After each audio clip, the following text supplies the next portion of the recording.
Galatians 2 in verse 1, please. Then after an interval of 14 years, I went up again to Jerusalem with Barnabas, taking Titus along also. And it was because of revelation that I went up. I submitted to them the gospel, which I preached among the Gentiles, but I did so in private to those who were of reputation, for fear that I might be running or had run in vain. And then if you would skip down to verse 9 of Galatians chapter 2. Recognizing the grace that had been given to me, James and Cephas and John, who were reputed to be pillars, gave to me and Barnabas the right hand of fellowship, that we might go to the Gentiles, and they to the circumcised. So 14 years after Paul's first visit, he came again to Jerusalem. And as he says here in verse 2, it was not to learn the truth about this matter. It was to defend the truth that the Gentile Christians are equal sharers, that they are fellow partakers, along with the Jews, of all the blessings, 100% of the blessings that come through Jesus Christ. This is a very, very important issue in the first century, and one which they needed to come to grips with. It was prophesied in Isaiah and various other prophets that there had to be unity between all these different races and nationalities, because people from all races and nationalities would be welcome into the kingdom of Jesus Christ. And fortunately, all of the apostles were on board. They were all unified in this matter, as the meeting in Acts chapter 15 shows. Now, as that meeting drew to a conclusion, Paul was approached by Peter, James, and John. And they had something very important to say to him. And here's what it was in verse 10. They only ask us to remember the poor. Of all the critical issues that were at hand, all the urgent requests that could have been made, all the things that could have been said in addition, they only ask us to remember the poor. The Apostle Paul says, this was the very thing I was eager to do. Not only because of his love for all men, especially God's people, but because he had been in Judea. And I think they're especially talking about the poor saints in Judea, and especially those under the shadow of the temple. They were especially being persecuted. Paul had been there, and he'd seen firsthand the destitution of these poor saints. He'd seen how impoverished they were. He says, I was eager to do this. And so if Paul hadn't already, he immediately set into motion this plan to organize many of the predominantly Gentile congregations, churches in Macedonia, Philippi, Berea, Thessalonica, churches of Galatia, Achaia, specifically Corinth, getting all of these predominantly Gentile congregations, there were Jews there, but especially Gentiles, to contribute monies, put it into one pool, and then he and others would take these monies down to these needy saints in Jerusalem and get them through an extremely difficult time. Hebrews 10, property had been confiscated. You know, they didn't only imprison unbelieving Jews, didn't only imprison these Jewish Christians, they confiscated homes. They confiscated silver and gold, anything. Basically said, you're not worthy of that. And then in James 5, we've noticed how those Jews who had worked for other unbelieving Jews weren't paid for all their labors. They're counting on them, living just one day ahead of hunger, but they weren't paid for all of their labors. These are the kind of situations we're talking about here, which would create tremendous poverty. And so a great deal of the New Testament actually talks about this occasion of giving to needy Christians. 1 Corinthians 16, that's where that teaching comes from. Paul says, as I directed the churches of Galatia, in verse 1, using the Galatian churches as an example to Corinth. He says, so do you also. On the first day of every week, let each one of you put inside it and save as he may prosper, that there be no gatherings when I come. He's talking about helping needy Christians in Jerusalem.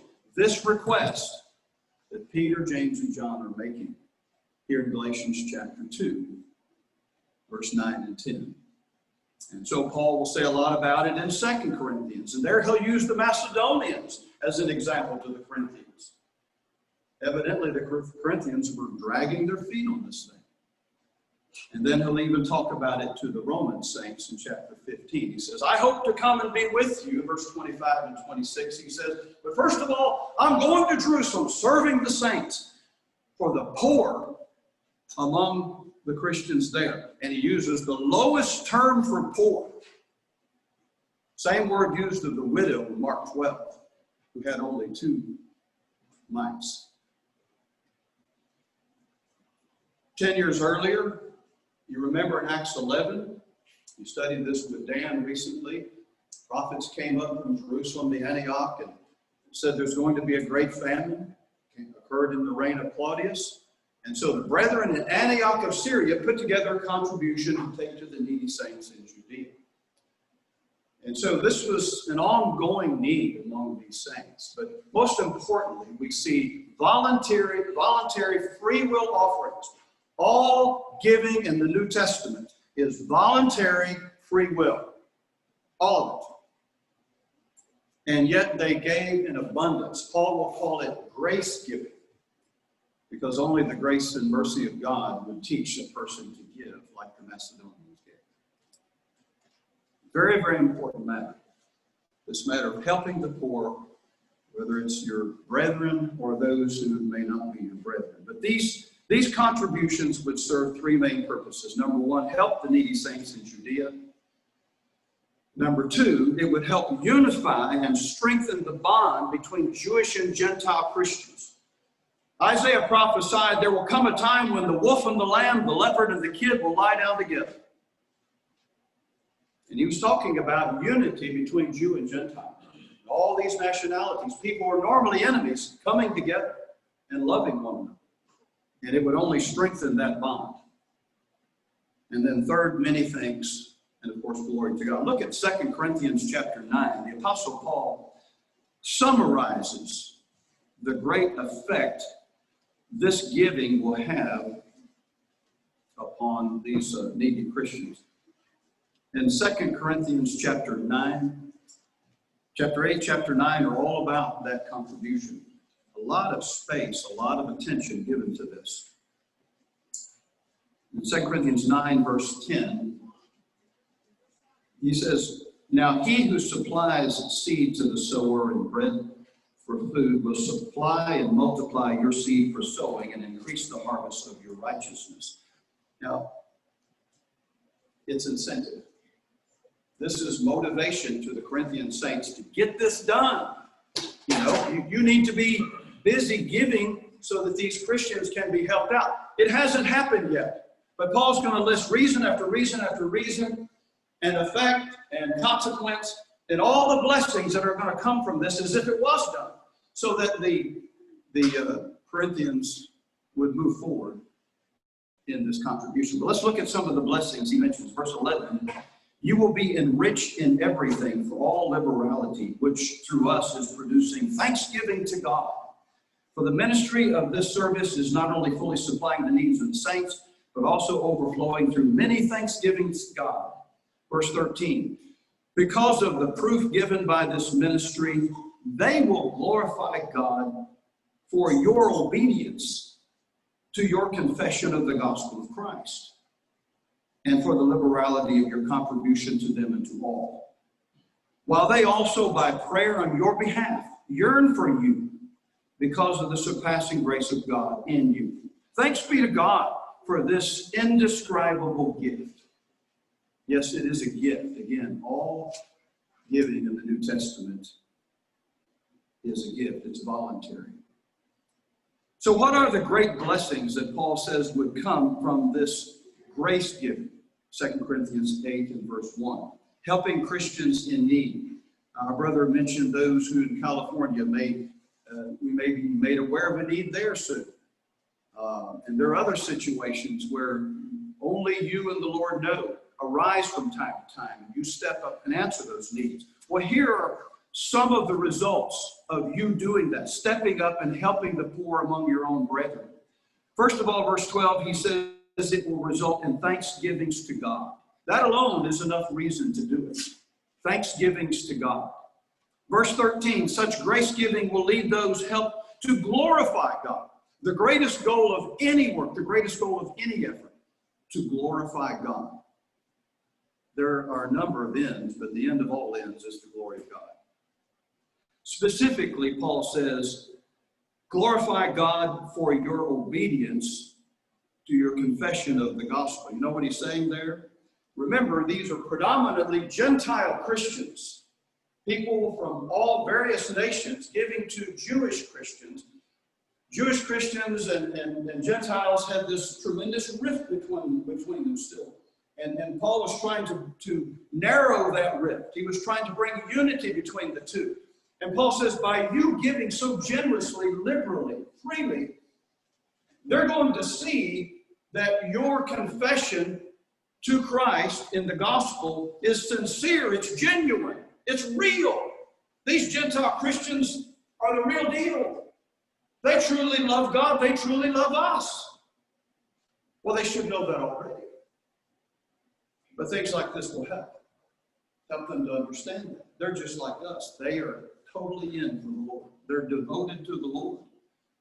That confession they made was genuine. That's what it will bring about. It's a huge step in the first century church. In verse 14, Jewish brethren will openly acknowledge the surpassing grace of God in their Gentile brethren. Again, they'll actually see the love of God lived out through their lives in this example. You say it, it's another thing to do it, and they're doing it in this situation. So let me pause just a moment and make this point. Where have all the Gentiles gone? Do you know any Gentiles? For all you know, you're sitting next to a Gentile. You may be married to one. I look out this morning on a sea of Gentiles. The issue today is not so much Jew and Gentile, is it? Sometimes it is. But as a rule, it's between Gentile of this culture and Gentile of that culture. This nationality and that nationality. Such things ought not to be so. The lion and the kid, the wolf and the lamb are to lie down together. There's to be unity in the kingdom of Jesus Christ. Racial prejudice is a sin. Jesus said, you love your neighbor as yourself, and that neighbor is anybody. He said, let us do good unto all men, especially those of the household of faith. Luke chapter 10, the question is not who is my neighbor, but what kind of neighbor am I? Is my neighbor's neighbor, namely me, truly saved and therefore merciful toward all men, regardless of nationality, culture, race? The scriptures devote tremendous amount of time to this subject, of reaching out and showing mercy in this way. But it gives special emphasis to two particular groups, and that is the orphan and the widow. The orphan and the widow. Over and over again, you'll hear God emphasize, and are you helping the orphan and the widow?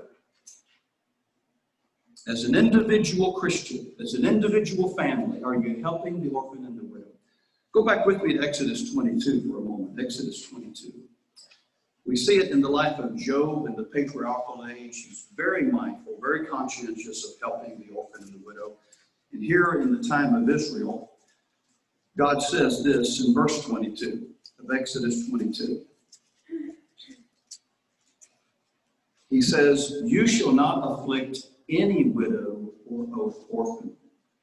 If you afflict him at all, and if he does cry out to me, I will hear his cry, and my anger will be kindled, and I will kill you with the sword. Look how strong God's words are in this matter. Your wives shall become widows, and your children fatherless. God says to Israel, you must never take advantage of the poor, especially the orphan and the widow. Since they have no one to defend them, God says, I will defend them. And in verse 24, he says, my anger will be kindled against such an individual. You will become the orphan and the widow. On the positive side of this, look at Deuteronomy 24. Deuteronomy 24, please. Deuteronomy 24, beginning in verse 19.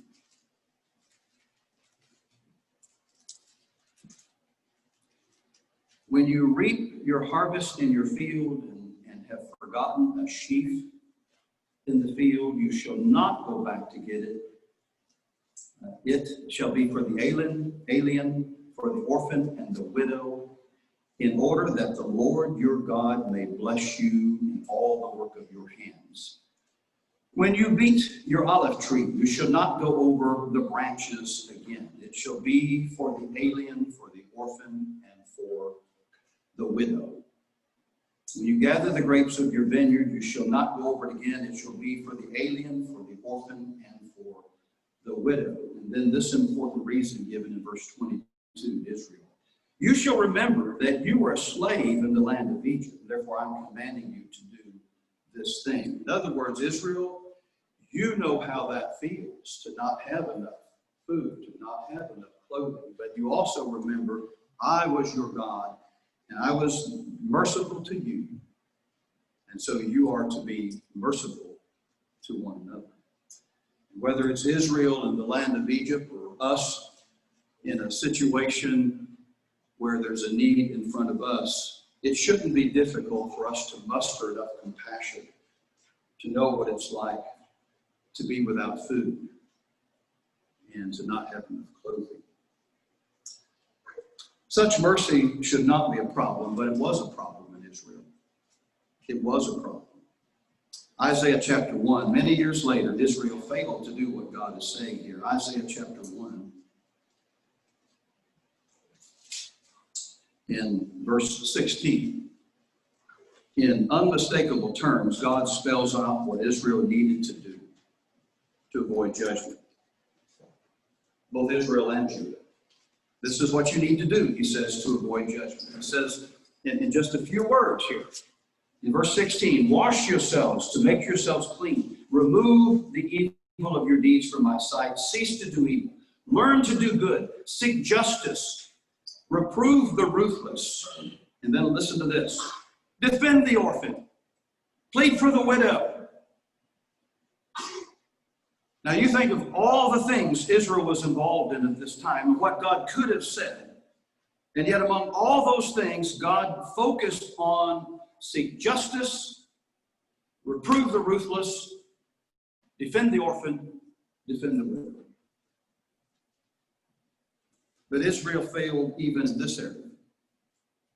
Failed to listen to the warnings. Ezekiel chapter 16, something very interesting is said here in comparing Israel to Sodom. This Ezekiel 16, verse 48.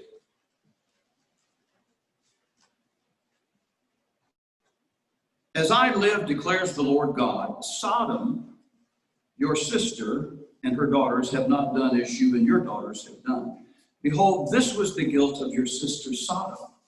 She and her daughters, Gomorrah and the other cities of the plain, had arrogance, abundant food, careless ease. Look at this. But she did not help the poor and the needy. Thus they were haughty and committed abominations before me. I removed them when I saw it. And when you think of Sodom and Gomorrah, the cities of the plain, what do you typically think of as their chief sins?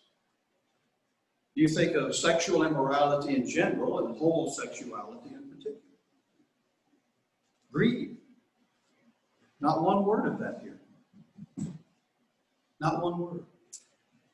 In Israel, you think of idolatry, and you think of sexual immorality that goes right along with idolatry. Not one word of that here. Oh, those were among their sins. We know from other passages. But here, what does God emphasize as one of their worst sins? Israel did not help the orphan and the widow. Careless ease. Oh, she paneled her own houses and built up her own house and took care of themselves, but did not help the poor in general and the orphan and widow in particular. For this reason, Sodom and Gomorrah was destroyed, and Israel would be destroyed and was. We look in the New Testament and see the same emphasis upon orphan and widow in the New Testament. Look at James chapter 1, please. James 1.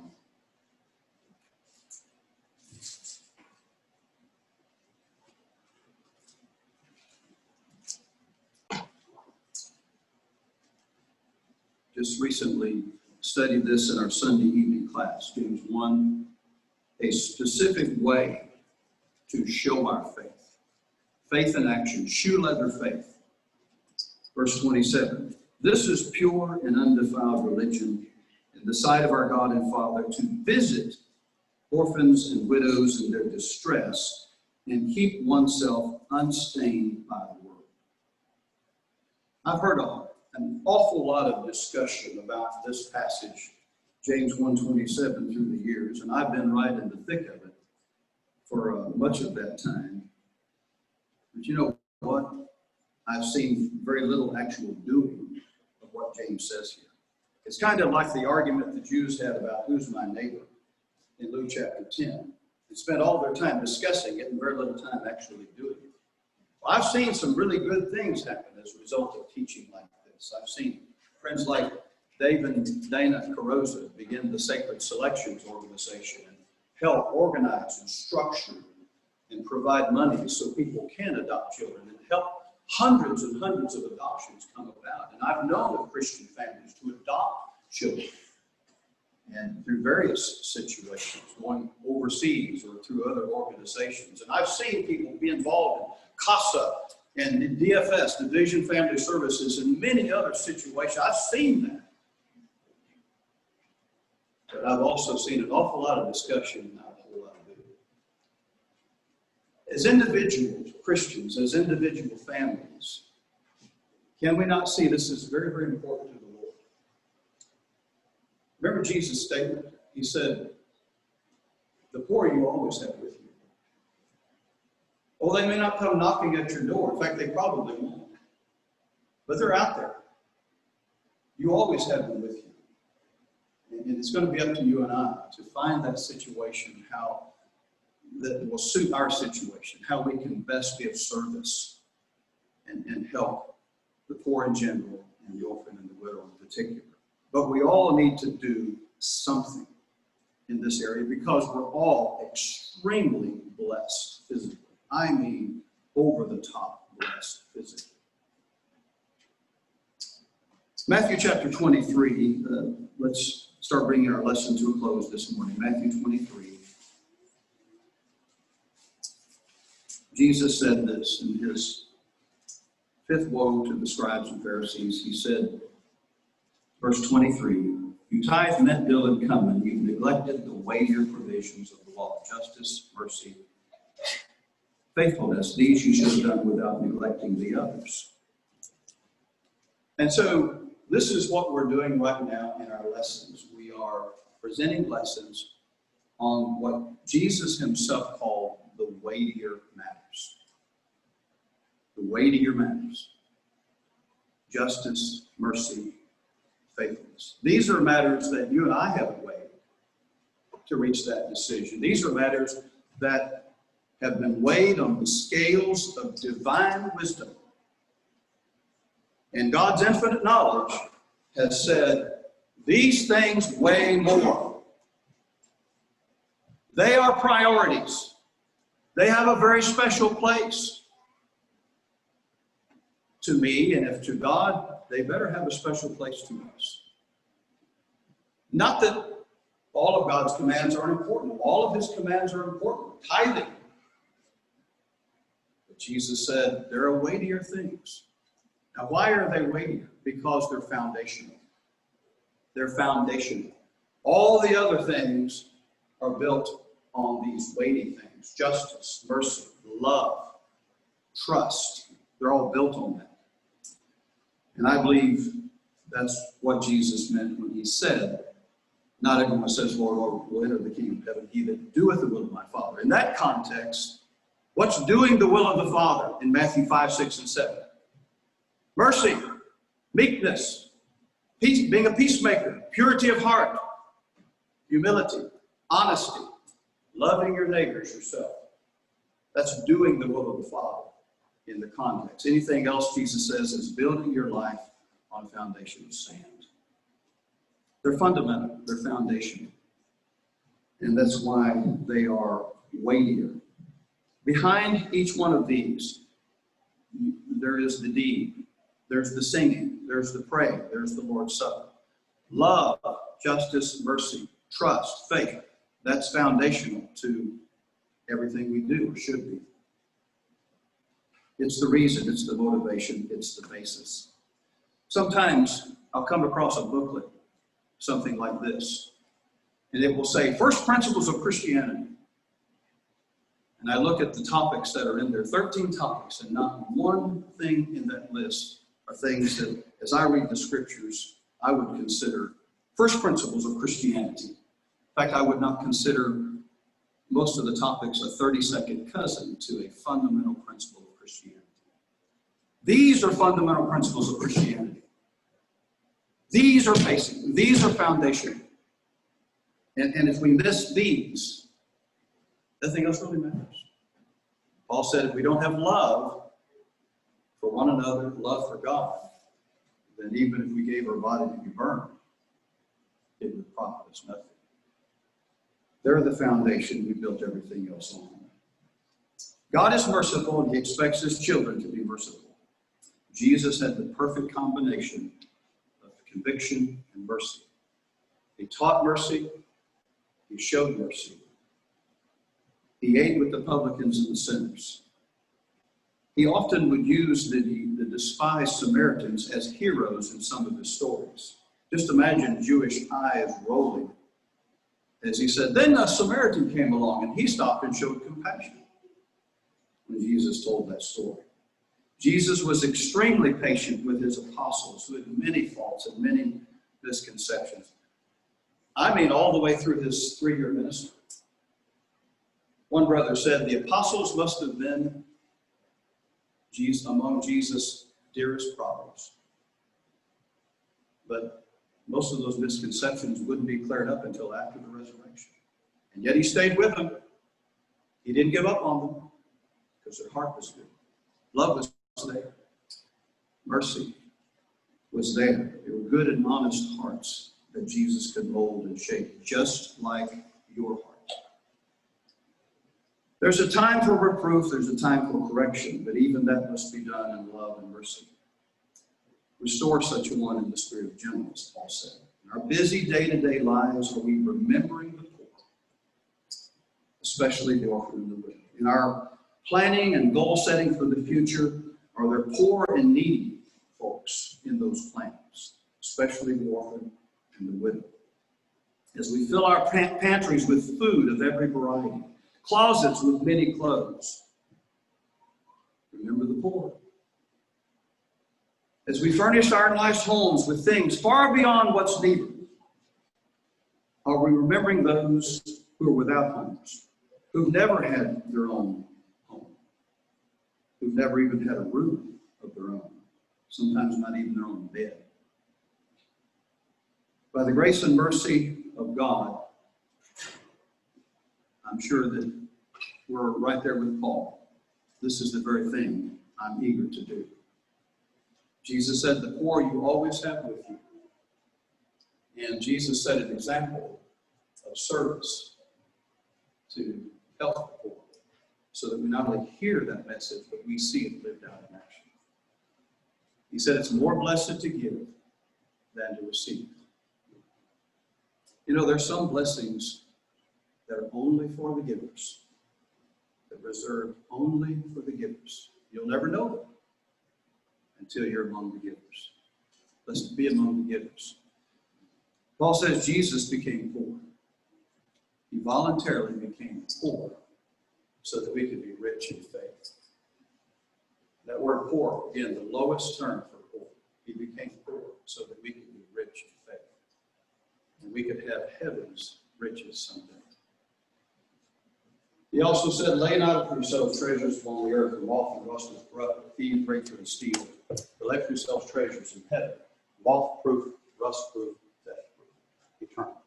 Those are true riches, true treasures, for you and for your children. Teach them the Word of God, and you will leave them a rich legacy, a legacy you'll enjoy in heaven forever.